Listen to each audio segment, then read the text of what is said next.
हिमाचल प्रदेश के मुख्यमंत्री सुखविंदर सिंह सुक्खू जी हमेशा एक बात का जिक्र करते रहते हैं कि जयराम ठाकुर ने बिना बजट के शिलान्यास किए और शिलान्यास करने के बाद जो है वो संस्थान खोले, ऐसा जिक्र करते रहते हैं। वो कल मेरे विधानसभा क्षेत्र में आए हैं, मैं उनका स्वागत करता हूं।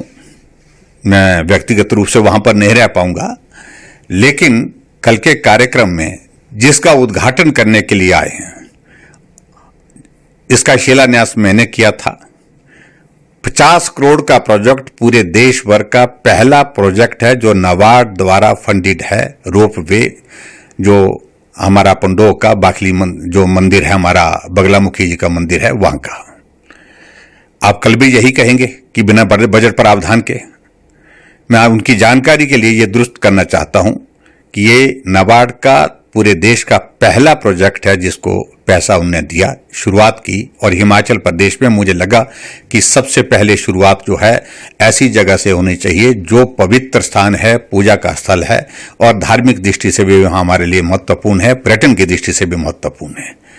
और मुझे इससे आगे एक बात और भी कहनी है। आज उनने उद्घाटन किया ढली के बस स्टैंड का, शिमला। वहां पर भी भाषण में यही बात कही और कहा कि जयराम ठाकुर जो है इसका शिलान्यास करके चले गए थे।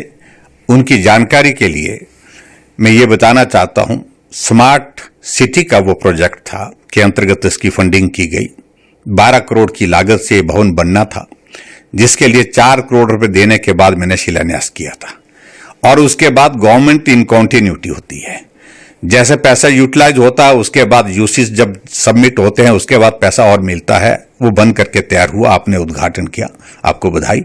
लेकिन झूठ बोलने की आवश्यकता नहीं थी, जो आपने फिर से वहां पर मुख्यमंत्री की गरिमा को झूठ बोल करके ठेस पहुंचाई है। ये पूरा हिमाचल प्रदेश अच्छी तरह से वो समझता है। आपका ढली का टनल 50 करोड़ की लागत स्मार्ट सिटी प्रोजेक्ट के अंतर्गत हमने उसकी शुरुआत की थी।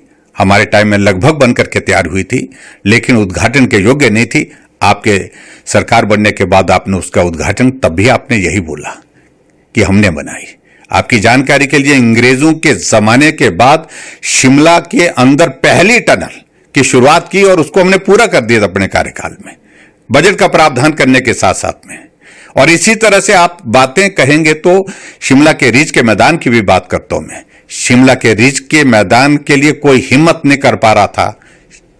शिमला का रिज का मैदान जो है वो तहस नहस हो गया था, यानी कि हर तरफ से टूटता जा रहा था। वो प्रोजेक्ट भी 40 करोड़ की लागत से हमने शिलान्यास किया। और शिलान्यास करने के बाद कुछ दिनों के बाद उसका आप उद्घाटन करेंगे, तब भी आप यही कहेंगे। यह आपकी एक आदत बन गई है।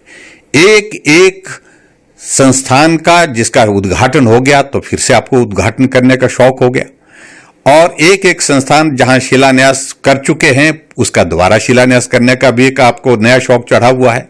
मैं इतना ही कहना चाह रहा हूं कि मुख्यमंत्री की एक गरिमा होती है और उस गरिमा को मेहरबानी करके आप बना के रखें। आपने आईजीएमसी में जाकर के भी यही किया, चाहे वो ट्रॉमा सेंटर की बात है, चाहे ओपीडी ब्लॉक की बात है, चाहे वो अहौर का हमारा टूरिज्म का प्रोजेक्ट है, फिर से शिलान्यास करने के लिए पहुंचे आप। और खुद तो आप इस बात को भी सोचिए कि हमने तो ओकओवर में भी कुछ छोटी छोटी चीजें की थी, एडिशन की थी। कहीं अगर हमारे नाम की अगर पट्टिका लगी, वो भी उखाड़ करके आपने कूड़ेदान में फेंकी। मुझे लगता है कि अगर मुख्यमंत्री हैं तो आपको थोड़ा गौरव के साथ, थोड़ा गरिमा के साथ काम करने की आदत डालनी चाहिए।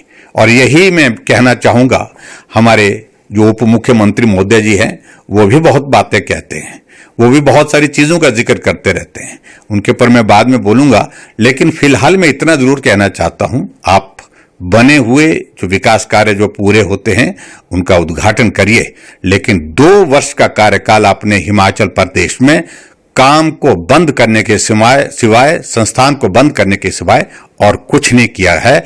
अभी एक भी प्रोजेक्ट आपकी तारीख में, आज की तारीख में आप बता नहीं सकते, ना आपका कोई सरकार का आदमी बता सकता है जिसका शिलान्यास आपने किया हो और उसके बाद उद्घाटन आपने किया हो।